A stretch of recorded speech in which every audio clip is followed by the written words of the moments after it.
Welcome to SAT TV News. I am Larry Larrock, your presenter. In our top stories, contract signed for New Newtown School construction. Haitians protest over Dominican Republic migrant court ruling. Mohamed Morsi gets trial date as Egypt turmoil continues. Details of these will follow.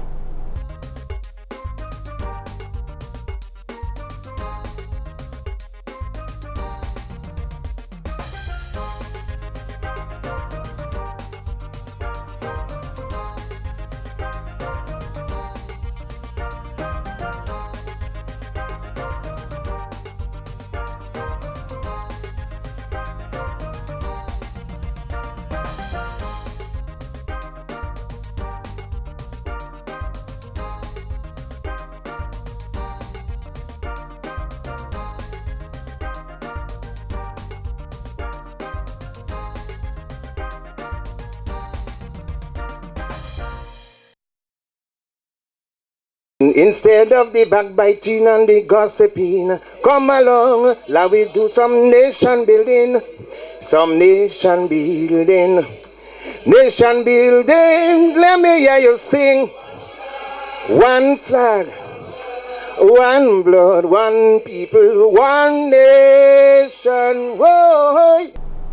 That was only part of Tuesday, October 8th celebration, when many gathered for the groundbreaking ceremony of the Silver Lake Housing Initiative, a collaborative effort with the Ministry of Social Services, Community Development and Gender Affairs. According to Mr. Davis Later, Permanent Secretary in the Ministry of Lands, Housing, Settlements and Water Resource Management, majority of Silver Lake's adult population who moved there after the passing of Hurricane David in 1979 have faced continuous challenges with sourcing proper shelter. It is for that reason that the ministry has taken this initiative to attempt to improve their living conditions. But this initiative that we are launching here this afternoon is much more than providing you with a roof. It is really a process which will involve a full set of other interventions. It was proposed that the land partially vacant opposite to the north of Silver Lake be utilized for the construction of apartment buildings. However, that proposal had been subsequently denied by the Physical Planning Division on account that it was unsuitable for this type of construction. New plans were drawn up, and in March of 2012, directives were issued to seek planning's approval for construction of the apartments within the Silver Lake community. We have seen the extent of the investment of this country in the housing development for the people of this country. We have renovated about 3,000 homes, have been renovated all across the country. And in this year's budget, $5 million have been put aside for the continuation of the home renovation and sanitation program. The minister says there are persons who were in doubt as to whether or not it was beneficial or sustainable to undergo this project. He went on to assure the residents of Silver Lake, however, that the program will materialize under the Dominican Labour Party regime. The housing complex is valued at $1 million. In more news, Minister of Public Works, Energy and Ports, Honorable Rayburn Blackmore, is of the view that DOMLEC, the sole electricity company in Dominica, needs to be regulated properly in the best interest of its consumers. He said small emerging countries like Dominica are faced with extremely high energy costs, as we pay $1.16 per kilowatt hour, one of the highest energy tariffs as it relates to the Caribbean. Dominica, like many other Caribbean member states, do not have natural gas or proven oil. But that understanding, we depend heavily on fossil fuel for energy generation. Last year, for example, we spent through Dominic an average approximately $52 million for the express purpose of importing diesel for energy generation. That is a drag on any economy. According to the minister, Dominica cannot get to the promised land if we have to spend such large sums of money on energy tariffs. We must therefore use our God-given natural resource to convert it into an opportunity for our people, and our greatest hope is in geothermal energy, he said. Based on our estimates, therefore, we believe that if you were to build a small megawatt, a 15 megawatt power plant, and we are given a commitment by the end of 2015 to do just that, we can cut back on the cost of energy to the consumer in the first instance to about 30 to 40%. That is commendable. And as we graduate into the bigger plant of 100 megawatts, to cut it down even more significantly. Having done that, we believe we will be able to attract energy-intensive companies to create the kind of environment and the kind of enterprise that we need to see Dominica to the next level. He added, there must be solutions to the problems as it relates to the high cost of electricity in Dominica.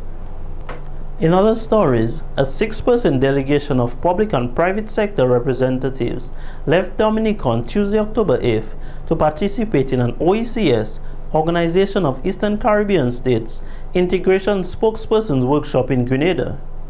The delegates are Mr. Matthew LeBlanc of the Labor Division, Ms. Miranda Aki of the CARICOM Single Market and Economy Facilitation Unit, Ms. Kellyanne Williams of Discover Dominica Authority, and Ms. Hilda Kelshaw of the Dominica Association of Industry and Commerce. Other participants are Ms. Claudia Walter of the Regional Integration and Diaspora Unit and Ms. Nades Roach of the National Youth Council. The workshop, organized by the OECS Secretariat, began on Wednesday, October 9th and will go until Friday, October 11th. During that time, they will focus on an array of communications topics including understanding the media, fundamentals of communication, and the art of public speaking.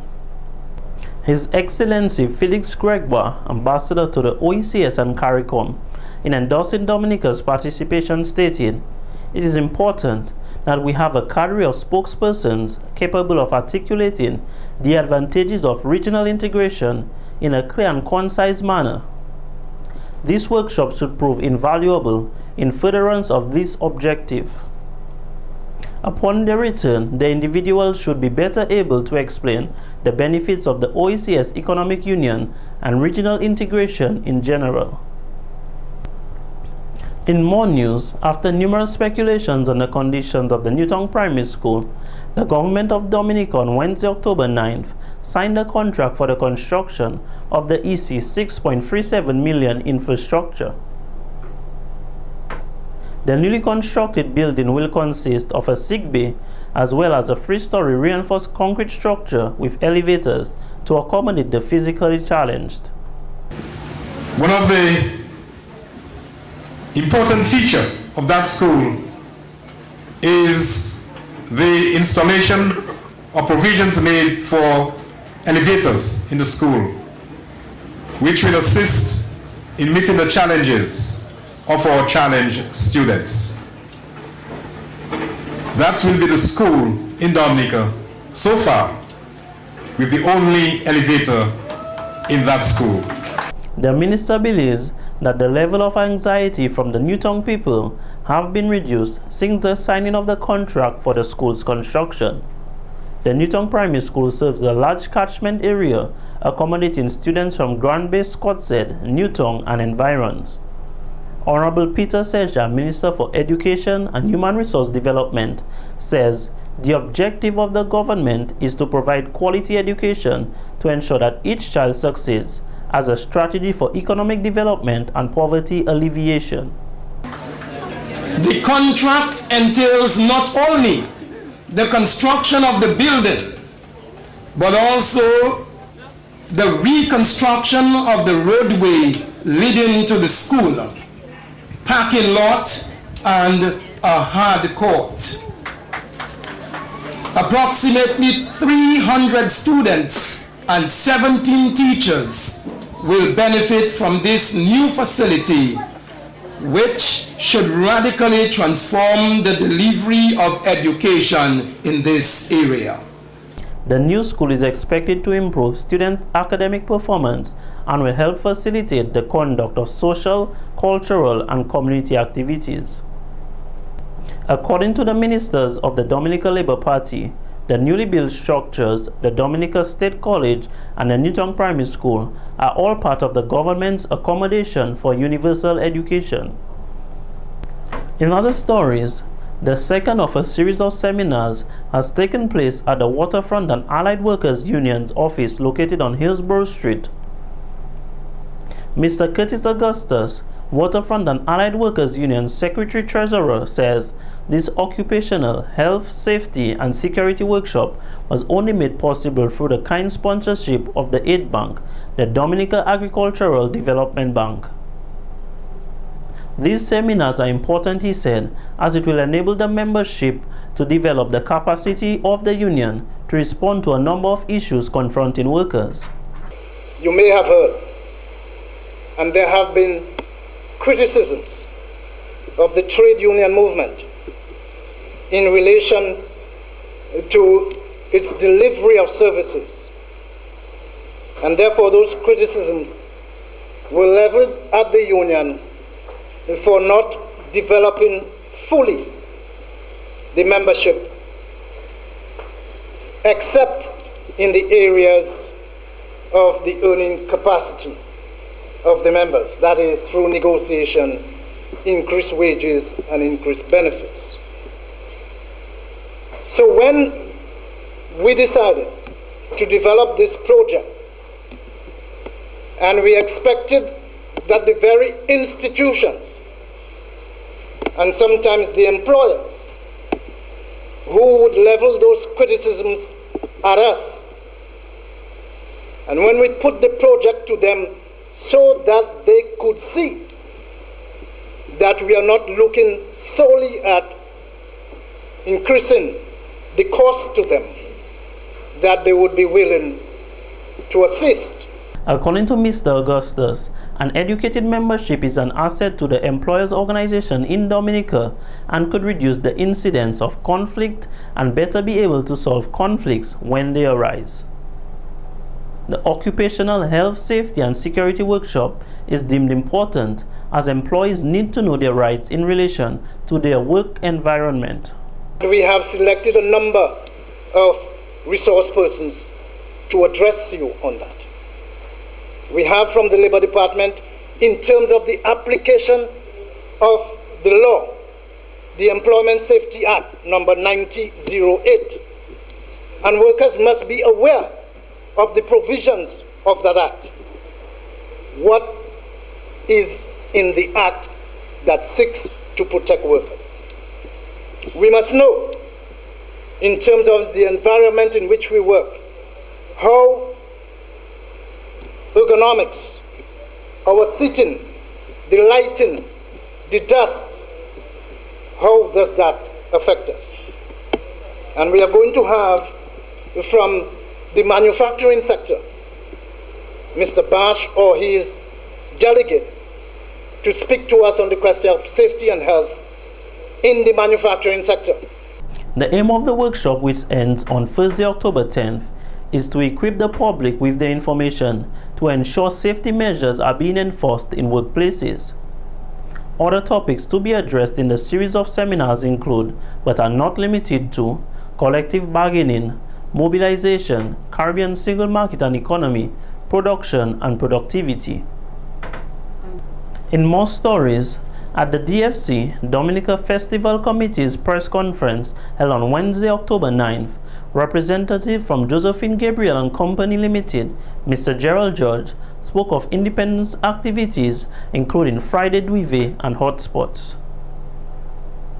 He also announced the winner of this week's 7 tickets, Mr. Harris Charles of Independence Street, in Heineken's Creole Festival season ticket promotion. According to the Director General of the Red Cross Dominica, Mrs. Kathleen Pinatburn, The influx of persons expected to visit the country to join in the celebration of the island's 35th anniversary of independence may pose a risk for the spread of the H1N1, also known as swine flu. H1N1 is very similar to any type of flu symptoms. And of course, it will only be confirmed once a swab is taken, and this is confirmed by CARPHA. But the measures we are talking about are very basic preventive measures: washing your hands, covering your mouth. If you do have a cold and you sneeze, cover your mouth. Keep at least 6 feet away from persons, because the virus is spread by droplet infection. So keep your distance from persons if you have the flu. Keep your sick persons at home, away from other persons. Because this is, when you have large crowds, this is an ideal way of spreading the virus very quickly from one person to the next. Do not forget to dispose of waste, as the virus is known to linger. A representative of the Environmental Health Department also spoke on food safety and regulations, including securing a food handler's ID and practicing proper food preparation. At the press conference, Shivani Bryan, a trivia contest winner, received 2 nightly tickets to the World Creole Music Festival. Good morning, I'm so happy I won this ticket. Thanks to the FC. Inviting anyone who has a Facebook account to go onto the Dominica World Creole Music Festival's page, like it. There's trivia contest, you can try it out and might just win a ticket like me. Today, patrons of the WCMF were given yet another opportunity to purchase season tickets from 11 a.m. till 4 p.m. at the Arak House of Culture's box office in an effort to accommodate the large number of supporters. The WCMF will showcase 10 musical genres including Bouillon, Zouk, and Compa. The DFC is expected to travel to the north of Dominica on Friday, October 11th at 1 p.m. and will head for Memory Lane in Portsmouth. We now go to our report.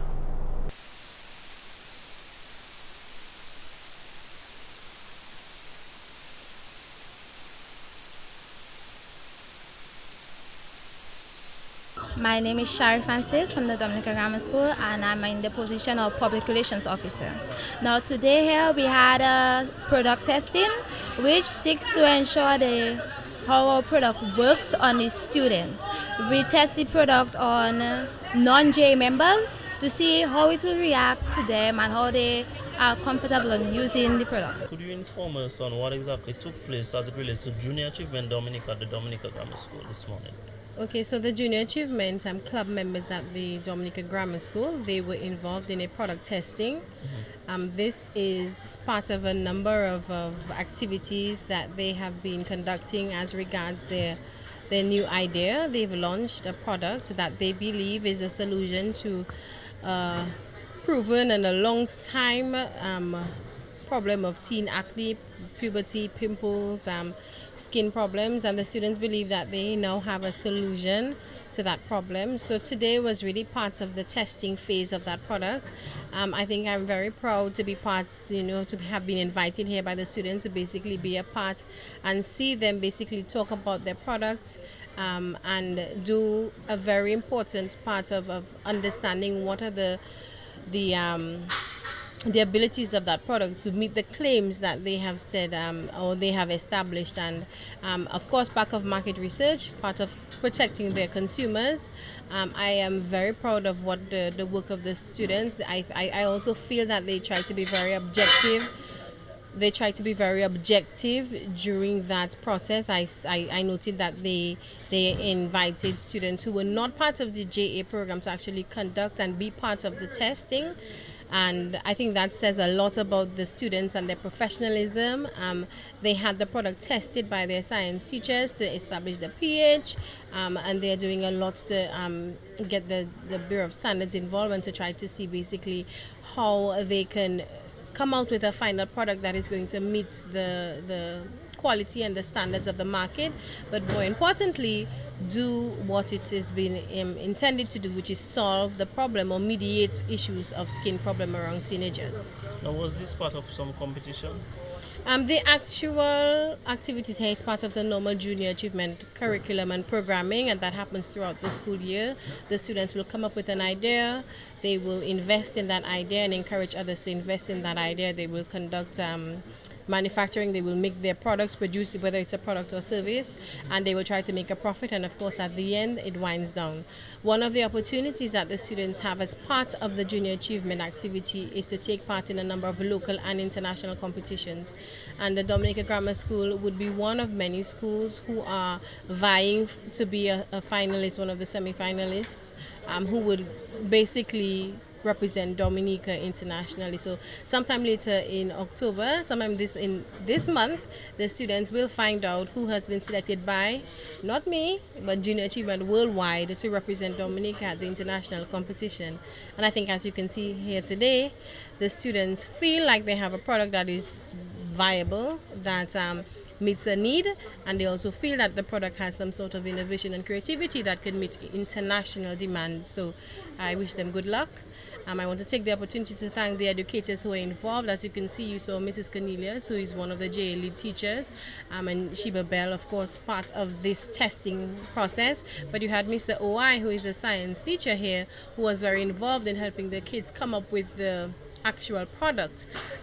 So we want to and we also want to thank the volunteers like Mrs. Romaine, Vanessa Winston Romaine, who was part of the actual support network for the students, and the superstars, the students, who I think have comported themselves in a very professional manner. They are very focused, they are very aware of what they want. Of course, you can see they're very competitive, and hopefully in a couple of years we see them mature into businessmen and women, or if not, persons who have the skills that meet the demands of a global economy and a global workforce. So congratulations to the Dominica Grammar School, and I wish them all the best of luck as they vie for their international competition, but as they complete their JA curriculum. Okay, now they carried out the testing today. What next as it relates to the product? Well, right now they have been developing a logo. They are always redoing and, sending out the mails. What do you think about this? Should we include the Dominica? Should we include green? Should we include the Cicero Pirates? So it is all part of sort of making and remaking, trying to refine their product so that they feel that they're competent, that it meets that sort of image. Remember, it has a specific target audience. They believe it's a niche market. They are trying to infuse the concept of ecotourism. And in fact, the good thing that you've brought that up, the Discover Dominica and Invest Dominica Authority are two organizations who are very much supportive of the Dominica Grammar School. In fact, they've adopted the school and they work very closely with the school as mentors. And I think this is again part of a journey. The students are really continuing a journey that they've started, where they've come up with this business idea and they're going to be trying to redefine and refine their product so they have a final concept, a final physical product that the market has. My name is Ronald Francis, and I'm the marketing manager of JA, which is Junior Achievers Dominica. And JA is basically an international organization that you can find in schools and help students get engaged in positive activities. And being part of the JA has been a great opportunity for me. Especially, it's like a school program. We get a chance to work together as students and come and create products that could help people with various problems. And our product, which is a face mask, it can help people erase the various blemishes and little pests that can be on their face. What do you hope to accomplish by this product? Well, this product, most importantly, I hope that it cures if not all, but mostly all of us blemishes and spots on our faces. And it wouldn't just be a Dominican thing, a natural thing. It can go and even go on the outside market, if in our neighboring countries like Martinique and Guadeloupe. My name is Hope Senville, and what I observed is that my pores are unclogged now. It looks better than before, and my face is totally clear. So you say this is a product you will continue using based on your first-hand experience? Yes, I will continue using it because I used a lot of other stuff and it wasn't working for me. And now I can see the difference than before. So you're saying the traditional facials didn't really work for you, but this product created by your colleagues, you've seen promising signs so far? Yes, I am. I couldn't believe it's grammar school students that actually made this. My name is Said Siman, and the product, it looks like it's working good because my face feels a lot smoother, it feels a lot softer, because before I had a lot of acne on my face, and so I guess it's really working. It can be really good to the whole industry of Dominica, that we can manufacture it to other countries to help them in case of the other people that are living there, and it can be a lot. It can benefit us Dominicans, that we can actually buy something at a cheaper price than instead of importing. This has been the local segment of the news. Coming up next, regional highlights.